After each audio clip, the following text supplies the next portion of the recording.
Hi everybody, it's me. Oh, my alarm's going off.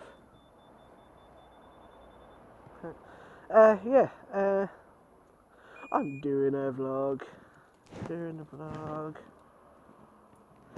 Today,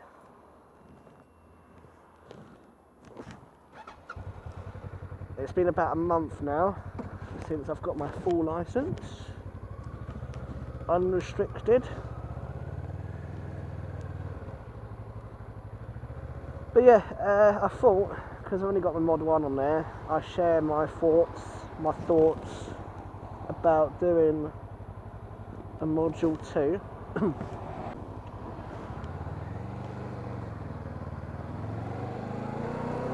Oh, stinks. Yeah, I wasn't really able to video it.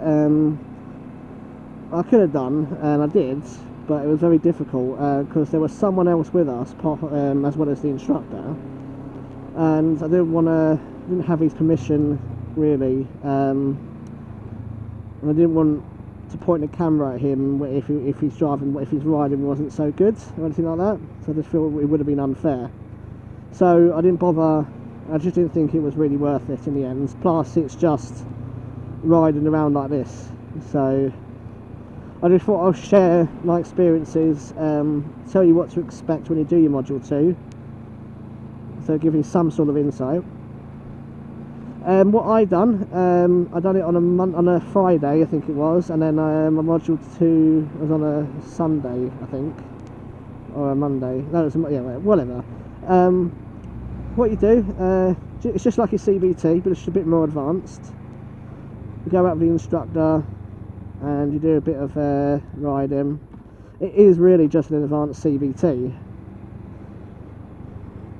Otherwise, just check those lifesavers. Keep checking doing those lifesavers. Checking your mirrors every 8 to 10 seconds. So just check them. That's what they're looking for. When you turn up to the test centre, you're probably with your instructor. You'll need obviously your provisional licence and counterparts, your theory test certificate and your Module 1 pass certificate, and your CBT certificate. If you don't have any of them, then you can't do your test, and you've got to wait, I believe it's 10 days from Module 2 to retake. I'm not sure about that though. One thing that you'll get drilled into knowing is about you've got to know about the bike itself. When you arrive at the test centre, what I done, I positioned my bike near to the entrance in a safe position, ready to go. And then the instructor will ask you like certain questions. Mine being the same CBF 600 that I had in my Module 1 videos. I had the exact same bike. And he'll say stuff like, how would you check your brake? How would you check your brake lights? Simple answer is obviously you'll pull the front brake, put your hand over the back so you can just reflect off your hand to make sure it's working, and you'll do the same for the back brake. And he might ask you to show him. The second one could be, I mean, he might not ask you all these questions, but it's good to know them all anyway. He'll ask you how would you test the actual brake itself. I mean, it's fairly common sense. In the front brake, you'll just wheel the bike forward and pull the front brake. Rear one, you'll sit on the bike and wheel it forward if you can, and then just apply the back brake. Next, he'll ask you, I think he'll ask you about this. I think this question always gets asked on every Module 2, is about pillion passengers. He'll say to you, he'll ask you to say, what would you tell a pillion to do? What advice would you give them? It's 3 things. Number 1, hold on.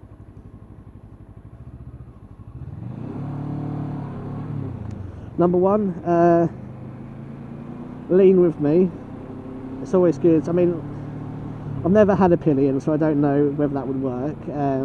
But it's good that they do lean a bit with you, because if you're trying to lean and they're up straight, they're going to be like a counterweight, so you might not turn as much. Don't tell them not to put your foot down. So don't tell the pillion never to put their foot down, so it can make you a bit off balance when you're pulling away.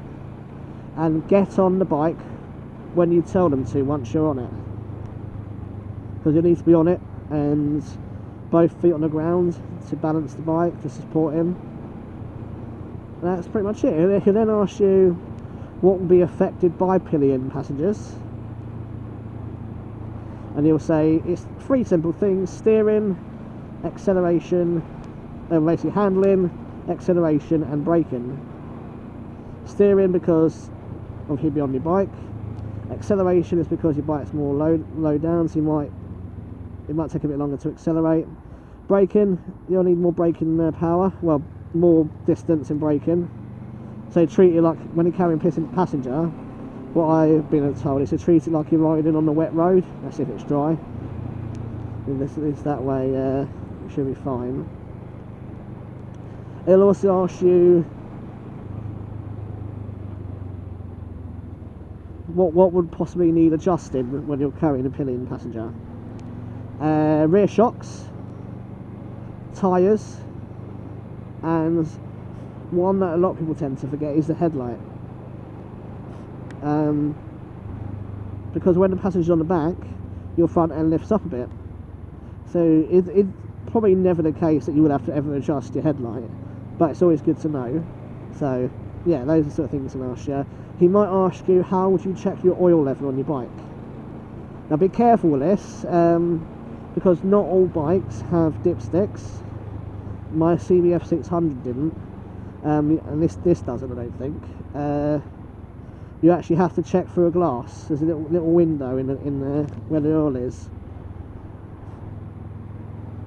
Oh yeah, regarding tyres as well, he might ask you to say, how would you know what your tyre pressure is? Don't guess, don't do anything, just say you will refer to your manual, the operations manual of the bike, to get that information. Don't guess like 30 psi, 18 or whatever, just say that. But yeah, once you've done that, you'll be good to go. So you'll get on your bike, you know, you do your left and right shoulder checks before you go, lifesavers if needs be. He'll ask you probably to do a lot of left and right turns. So when you're doing, I mean, at here you're fine, but I'll show you a bit in a minute how to properly do a left turn if I can. But lifesavers are important. You'll get a minor every time you don't do it. So just be careful. And remember the 2-second rule, because of the people like him. Way to remember, 2-second rule is, I mean, I can't really show you now, is you say you pick that lamp post, and when that car passes it, you just count to 2. Or you can say, only a fool breaks the 2-second rule. That's like 2 seconds. If it's wet, then double it. So it's 4-second gap you need to leave in front of with the vehicle in front. So what you think of is only a fool breaks the 2-second rule, and when it pours, make it 4. That's about 4 seconds. So you've got to remember stuff like that. The instructor might ask you that. The examiner might ask you that. He never asked me, but he has asked someone else. So you want to leave at least 2 seconds behind. Forward planning, mirror checks, and when you stop, just leave about another bike distance gap. So you should be able to fit another bike in there if you can. Yeah, just in case the car breaks down, then you don't have to reverse to go rounds and shit like that. So it's that. What I found is I used to keep forgetting to check my mirrors every 8 to 10 seconds. I do like every 20 seconds. So on my test, I would count to 8 in my head and then check my mirrors. But yeah, it's honestly just relax. I found the Mod 2 more easier than the Module 1, even though Module 1 took like 7 minutes, Module 2 was like 36. I found it more relaxing. Now I'm going to do a left turn here, so you want to do is mirror, signal, shoulder check, move over to the left, and then turn. That's how you turn left. You don't have to, well yeah, that is how you turn. but lifesavers are important. So if you're going to pull out somewhere, even out into the same road, but you're going to pull to the right a bit, just do your shoulder checks. Like I'm here, I'm going to pull out, shoulder check, back out, and adhere to the speed limits. We're going to turn right, so mirror, signal, shoulder check, over to the right hand side. What you're meant to do, well, you can't really do it here, is just another shoulder check before you turn right. And that beeping, if you're hearing it, that's just my indicator. The same again here, same principle here. If you can, mirror, signal, shoulder check, over to the left.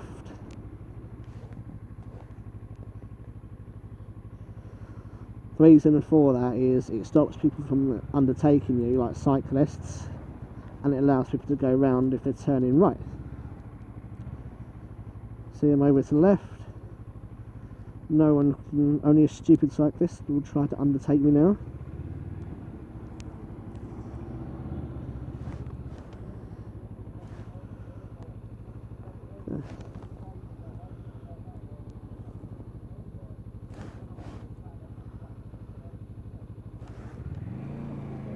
I was about to take the piss out of the BMW driver then, but she was nice to me. A few things to watch out for is on a not zebra crossing, mini roundabout. Do not touch the white roundabout. I know it might sound silly, but there is a reason. Got some two strokes behind me. Yeah, so don't go over the roundabout. Do not touch the roundabout. Do not do anything. You can touch the arrows. The arrows are fine, but do not go over the roundabout. That's instant fail, instant major. And don't cross double solid white lines. Do not cross them. Another thing as well is doing what I'm doing, filtering. Examiners like to see progress. So if you're sitting here just stuck behind traffic, then you're not really going to pass, but then you're not really going to fail. It'll just be like a no-go, because the examiner can't assess you if you're just stuck in traffic. So filter 10 mile an hour. That's what they use, 10 or 15, that's usually what they recommend, but 10 I would say. And don't be afraid to do the speed limit. The examiner wants to see you. You know, if you're in a 40, do a 40. If it's safe to do so, that is. If you're in a 30, do a 30. 20, do a 20. If you're going from a 30 into 40, then if it's safe to do so, get straight up to 40 as soon as you can. To show that, you know, to show the confidence.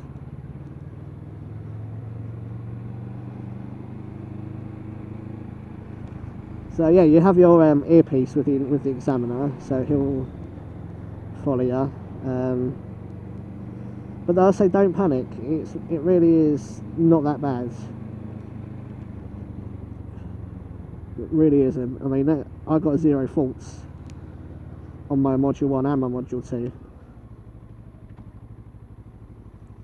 and it's awesome. But yeah, and it's also been about a month now since I've had or just under a month since I've had the Kawasaki. I've called her Quacks, by the way. And if I say it's awesome, I should have done this a long time ago. A long time ago. But now I've done it, it's awesome. And it's actually cheaper to insure than the CBR 125 I've had. Now how cool is that? And it also does about the same mileage as the CBR. This is the carb version, by the way. Mainly because this has like a billion litre tank. No, it's like I think it has like a 15 or 16 litre tank. I mean, the only things that, for me going from a bigger bike, it was, you do notice the difference in weight, but at the same time, when you're riding, you feel much more stable than a 125. I think it's because, like, when you're doing 50, you're not, you don't have that, the bike's like doing its limit. Like, I went down the motorway doing 80. It didn't even feel like I was doing 80. The bike didn't even sound like it was doing 80 because I was so used to 125s. I keep thinking, why can't I hear? Why is it not making much noise? And it turns out, it's because it's a 650. I was only on the half throttle as well. But yeah, it's I've done my test with Phoenix motorcycles, and that was recommended to me by Dobles, who calls them, and a gentleman called Mark and Win. They were the main guys that helped me.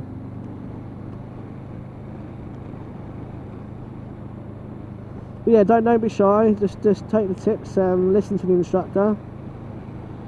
Listen to what he has to say. And in no time, you can have a big boy's bike. No L plates. Oh my god. It felt so good having no L plates on my bike. It felt real good.